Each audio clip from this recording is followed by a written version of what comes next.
Era Nochebuena cuando Lucía, de 6 años, vio por primera vez a aquella mujer durmiendo en el banco helado del Paseo de la Castellana. «Papá, ¿por qué ella duerme aquí fuera con toda esta nieve?», preguntó tirando de la manga del abrigo de Alejandro Mendoza, CEO de la cadena hotelera más grande de España. El hombre miró la figura acurrucada bajo periódicos mojados y cartones, tratando de distraer la atención de su hija. Pero cuando la mujer alzó el rostro por un instante, Alejandro sintió que el mundo se detenía. Era Carmen Vega, la mujer que había amado perdidamente 15 años antes, la misma que había desaparecido de su vida sin explicaciones la noche antes de su boda, llevándose consigo su corazón roto y un secreto que lo había destruido todo. Ahora estaba allí, sin hogar, sin esperanza, mientras él se había convertido en el hombre más rico de Madrid. Lo que Alejandro no sabía era que Carmen había acabado en la calle para protegerlo de un peligro mortal y que alguien todavía estaba tratando de matarlos a ambos. Madrid brillaba con luces navideñas en aquella fría noche del 24 de diciembre, pero Alejandro Mendoza caminaba por las calles del centro con el peso del mundo sobre los hombros. 40 años, viudo desde hace 3, millonario de la hostelería de lujo, pero incapaz de disfrutar del éxito que había construido piedra a piedra. Su hija Lucía, de 6 años, y toda la dulzura del mundo en los ojos azules, heredados de su madre, saltaba a su lado observando los escaparates iluminados. Regresaban de la misa del gallo cuando Lucía se detuvo de golpe frente a un banco del Paseo de la Castellana. Alejandro siguió su mirada y vio lo que miles de madrileños veían cada día sin realmente mirar. Una persona sin hogar, envuelta en harapos y periódicos, que buscaba refugio del frío punzante. La nieve caía silenciosa sobre el cabello enmarañado y la ropa gastada de la mujer. Con la curiosidad inocente que solo poseen los niños, Lucía se acercó al banco y susurró un tímido «buenos días» a la figura inmóvil. La mujer alzó lentamente el rostro y Alejandro sintió que la sangre se le helaba en las venas. Era Carmen Vega, la mujer que había amado con cada fibra de su ser 15 años antes. La mujer que había desaparecido la noche antes de su boda sin una palabra, sin una explicación, dejándolo devastado frente al altar. La mujer por la que había construido un imperio, en el intento desesperado de olvidarla. Ahora Carmen estaba allí, irreconocible. El cabello que una vez fue sedoso y perfumado, ahora estaba sucio y enmarañado. El rostro que había besado 1000 veces estaba marcado por las inclemencias y el hambre. Los ojos que una vez brillaron con vida, ahora estaban apagados, casi muertos. Pero era ella, inconfundiblemente ella. Carmen lo miró por un instante que pareció eterno, y en sus ojos Alejandro vio un destello de reconocimiento, seguido inmediatamente por puro terror. Se levantó de un salto, recogiendo frenéticamente sus pocas cosas, lista para escapar de nuevo como había hecho 15 años antes. Pero esta vez, Lucía la detuvo con un gesto espontáneo que llenó de orgullo y dolor el corazón de Alejandro. Se quitó su bufanda rosa favorita y se la ofreció a la desconocida. Carmen se quedó paralizada, mirando a aquella niña hermosa que le tendía la mano con generosidad pura. Tomó la bufanda con manos temblorosas y susurró un gracias tan débil que Alejandro apenas lo oyó. Luego alzó de nuevo los ojos hacia él, y esta vez no había terror, sino algo más devastador: resignación. Lucía miraba entre los dos adultos con el instinto de los niños que perciben las emociones aunque no las comprendan. Le preguntó a Carmen si tenía hambre, si tenía frío, si tenía un lugar donde dormir. Cada pregunta inocente era una puñalada en el corazón de Alejandro. Cuando Carmen respondió con voz rota que no había comido en 2 días, Lucía se giró hacia su padre con los ojos llenos de lágrimas. Alejandro se enfrentó a la decisión más difícil de su vida. Podía tomar a Lucía de la mano e irse, olvidando que había visto a Carmen, continuando su vida perfecta construida sobre el olvido. O podía hacer lo que su hija esperaba de él, lo que el hombre que había sido una vez habría hecho sin dudarlo. Miró a Carmen, que se preparaba para escapar de nuevo. Luego miró a Lucía, que lo miraba fijamente con confianza absoluta. Con voz que trataba de mantener firme, le dijo a Carmen que no podía dejarla allí fuera en el frío. No esa noche, no en Nochebuena, no frente a su hija. Carmen protestó débilmente. Dijo que estaba bien, que no necesitaba ayuda. Pero Alejandro ya había tomado la decisión que cambiaría todo. La villa de Alejandro en Las Rosas era un monumento al éxito y a la soledad. 20 habitaciones, piscina cubierta, gimnasio privado y un silencio que ni siquiera los mejores decoradores habían logrado llenar. Esa noche, por primera vez en años, el silencio fue roto por algo diferente. Carmen se sentaba rígida en el borde del sofá de cuero italiano, que costaba más de lo que la mayoría de las personas ganaba en un año. Había aceptado ducharse solo después de que Lucía insistiera, explicándole que los Reyes Magos nunca vendrían si en casa había alguien que tenía frío. Ahora, limpia y vestida con ropa que Alejandro había hecho traer de urgencia, era irreconocible de la figura devastada vista en el banco, pero también era terriblemente familiar. Bajo la superficie dañada por el tiempo y el sufrimiento, Alejandro veía a la mujer de la que se había enamorado perdidamente a los 25 años. Carmen siempre había tenido esa gracia natural que ninguna riqueza podía comprar, esa belleza que venía de dentro y que sobrevivía incluso a las peores tormentas de la vida. Lucía había insistido en que Carmen se sentara junto al árbol de Navidad, y ahora le mostraba cada adorno individual, contando historias elaboradas sobre cada uno. Carmen escuchaba con una atención que no tenía que fingir, sonriendo por primera vez desde que Alejandro la había visto. En esa sonrisa, él reconoció el eco de la mujer que había planeado casarse 15 años antes.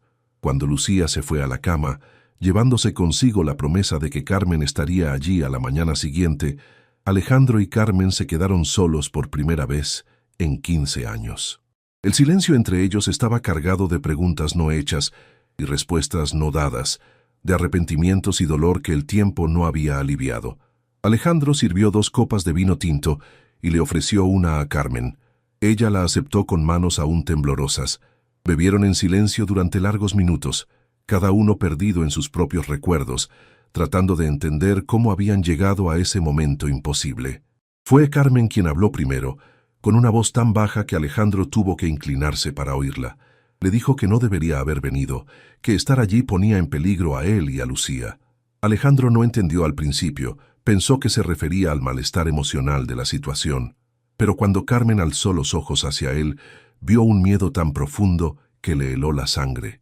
Carmen comenzó a contar, lentamente, fragmentariamente, como si cada palabra le costara un esfuerzo sobrehumano. La noche antes de su boda, 15 años atrás, no había escapado por miedo al compromiso o por falta de amor. Había escapado para salvar la vida de Alejandro. Había descubierto que su padre, Miguel Vega, no era el respetable empresario que todos creían, sino un hombre involucrado en negocios sucios con personas peligrosas. Cuando había decidido casarse con Alejandro, alguien había amenazado con matar a su futuro marido si ella no desaparecía para siempre de su vida. Alejandro escuchaba incrédulo. Siempre había pensado que Carmen lo había abandonado por alguien más rico, más fascinante, más interesante.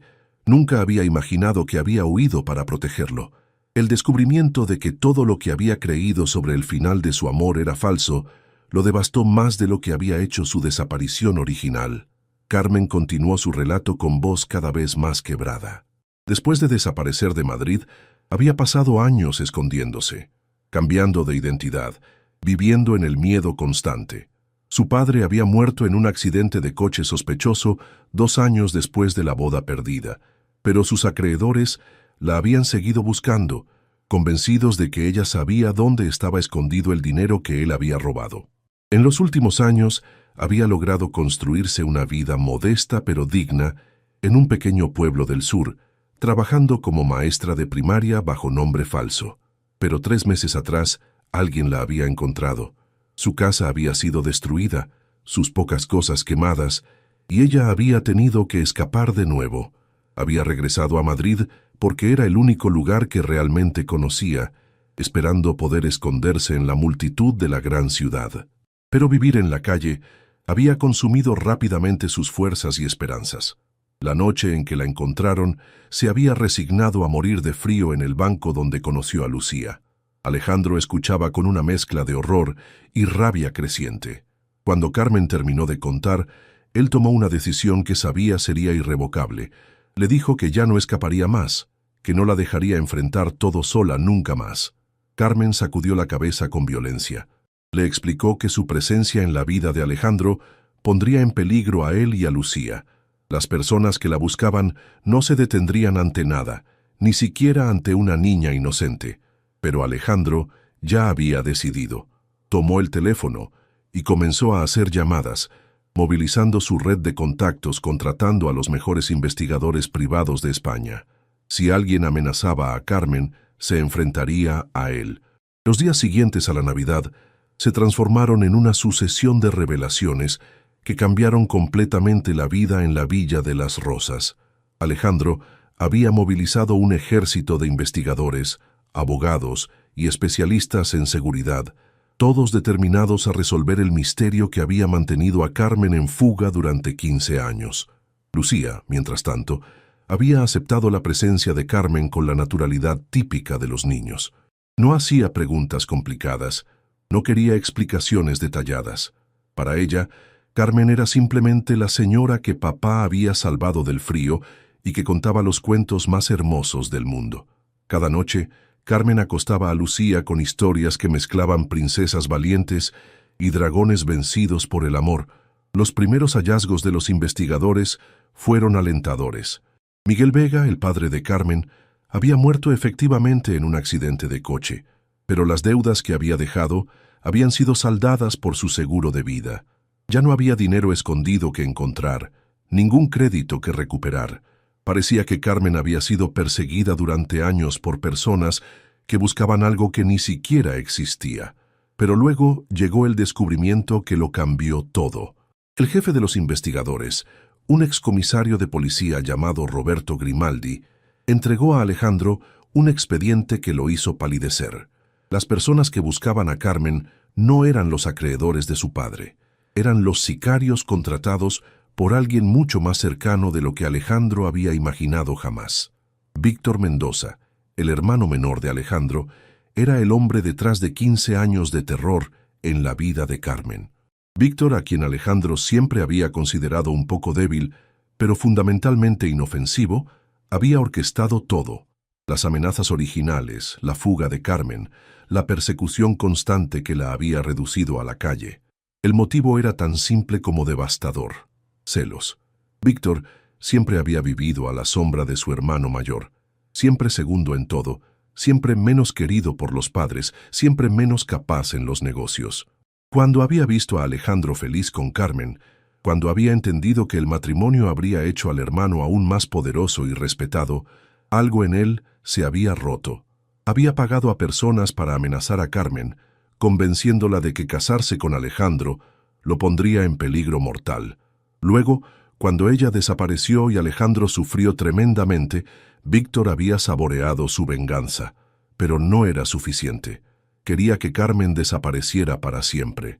Durante años había financiado la casa de Carmen, contratando detectives privados y criminales de bajo nivel para encontrarla cada vez que se establecía en algún lugar. No quería matarla directamente, pero quería que viviera en terror constante, que nunca encontrara paz, que nunca pudiera volver con Alejandro. Cuando Alejandro leyó esa información, la rabia que explotó dentro de él fue tan intensa que lo hizo temblar. Su hermano, el hombre que había criado como a un hijo después de la muerte de sus padres, había destruido su vida y la de Carmen por pura maldad.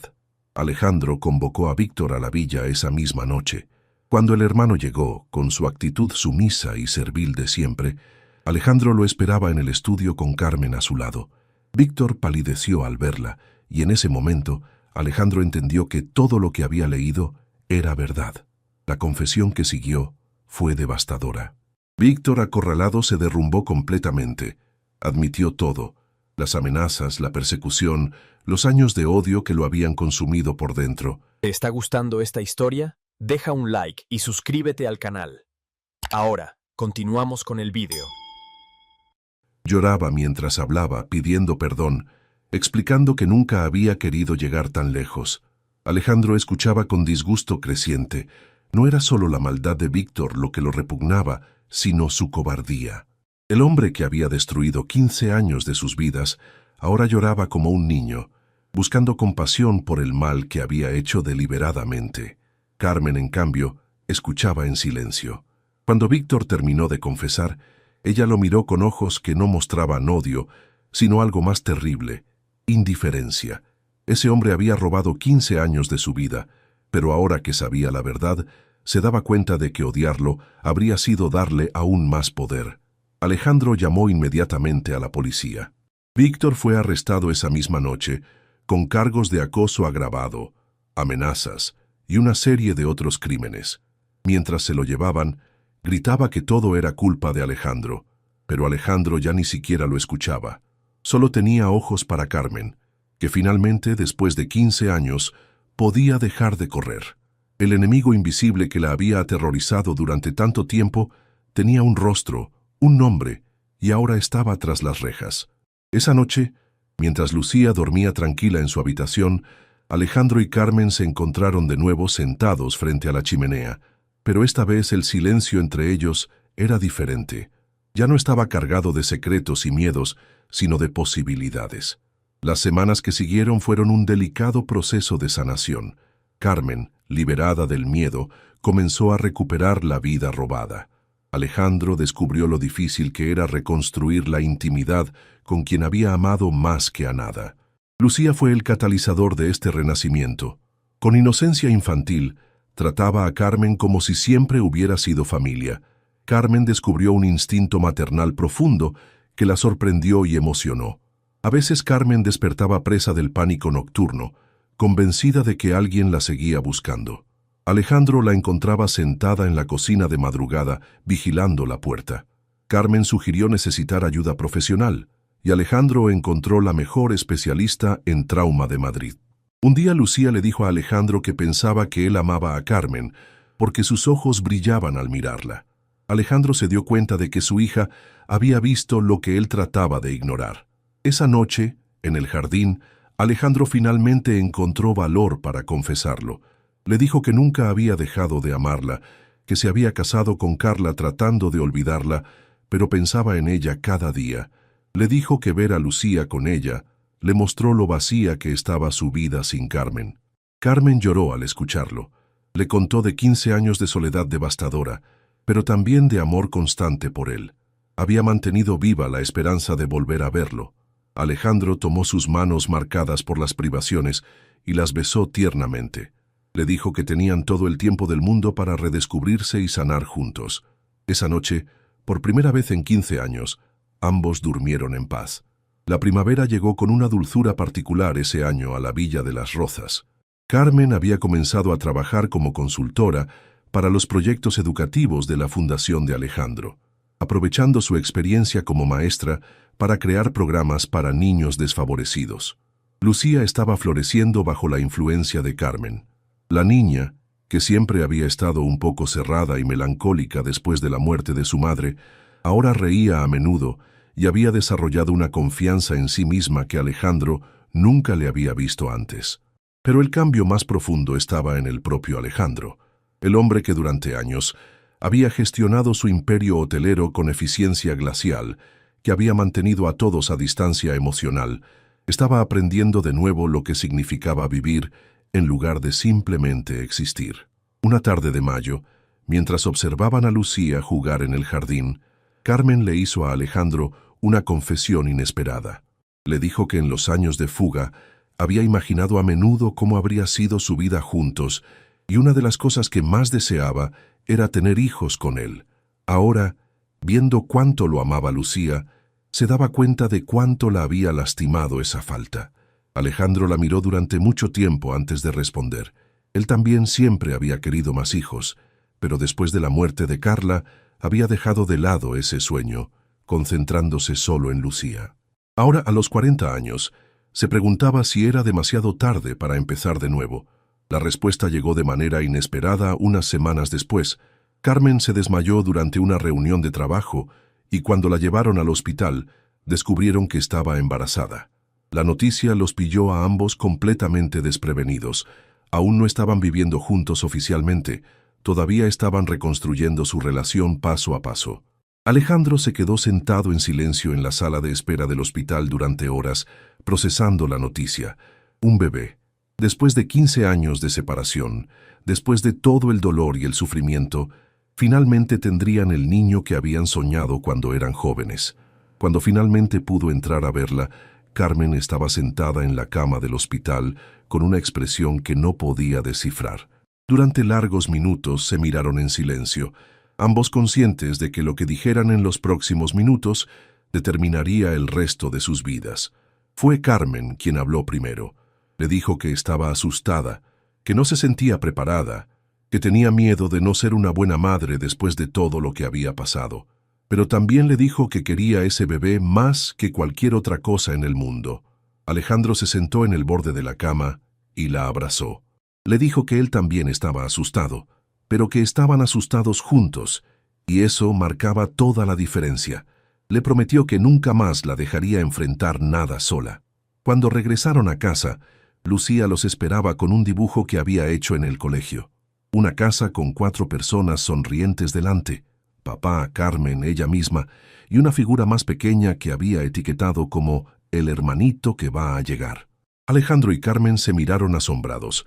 Aún no le habían dicho nada sobre el embarazo.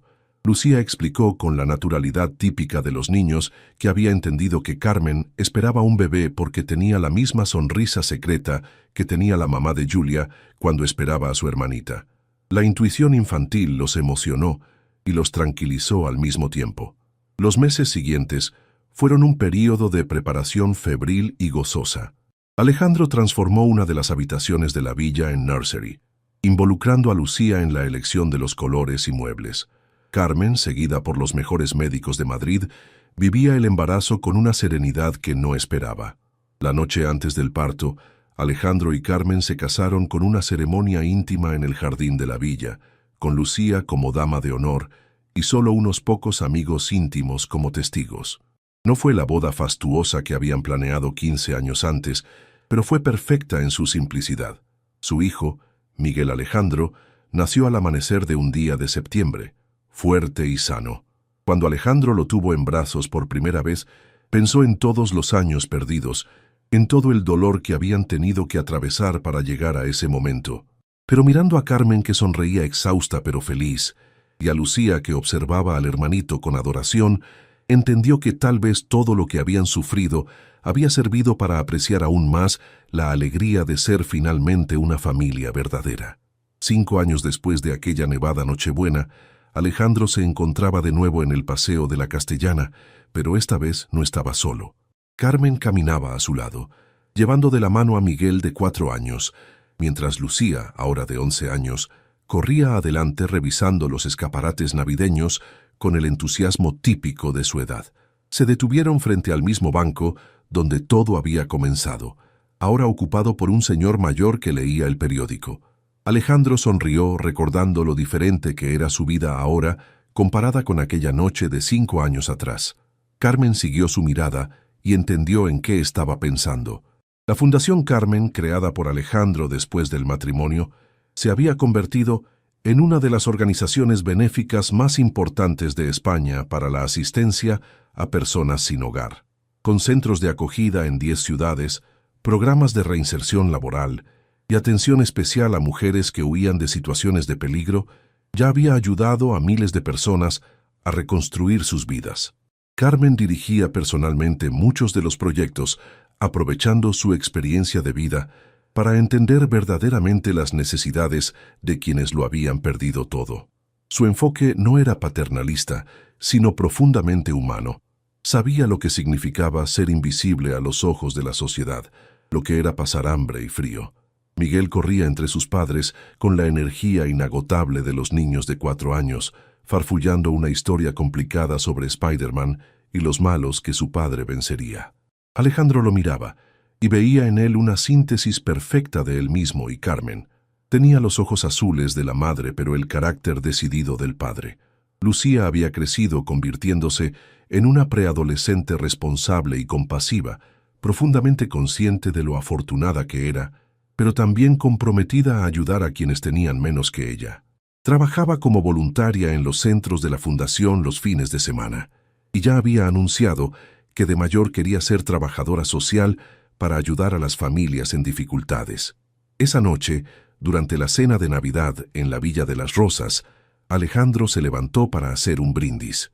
Miró a su familia reunida alrededor de la mesa. Carmen, que reía por algo que había dicho Miguel. Lucía, que ayudaba al hermanito a cortar la carne. Los amigos y colaboradores de la fundación, que se habían convertido en parte de la familia extendida. En su brindis, Alejandro agradeció al destino por aquella nevada Nochebuena de 5 años atrás.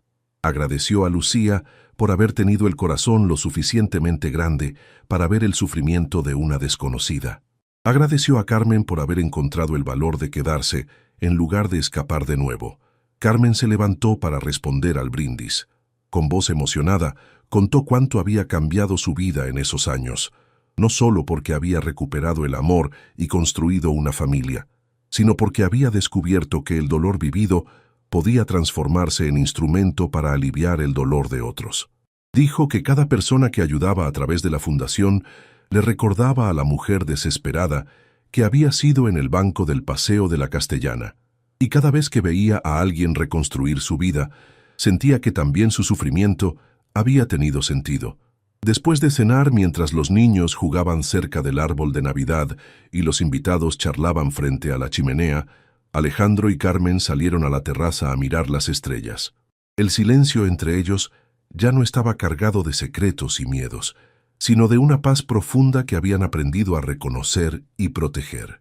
Carmen apoyó la cabeza en el hombro de Alejandro y susurró lo que ambos estaban pensando.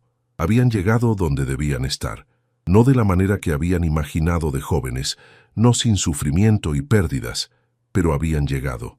Tenían una familia hermosa, un trabajo que daba sentido a su vida, la certeza de ser amados y de amar sin reservas. Alejandro la abrazó más fuerte, respirando el perfume de su cabello, que ahora conocía mejor que el de las flores de su jardín.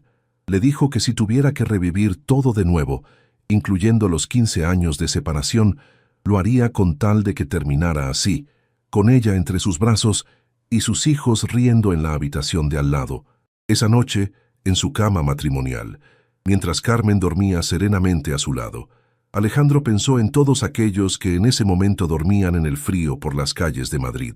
Pensó en las familias separadas por las circunstancias, en los amores interrumpidos por el miedo, en los sueños postergados por el dolor. Mañana, como cada día desde hace 5 años, se despertaría decidido a cambiar algo. No podía salvar a todos, pero podía salvar a algunos.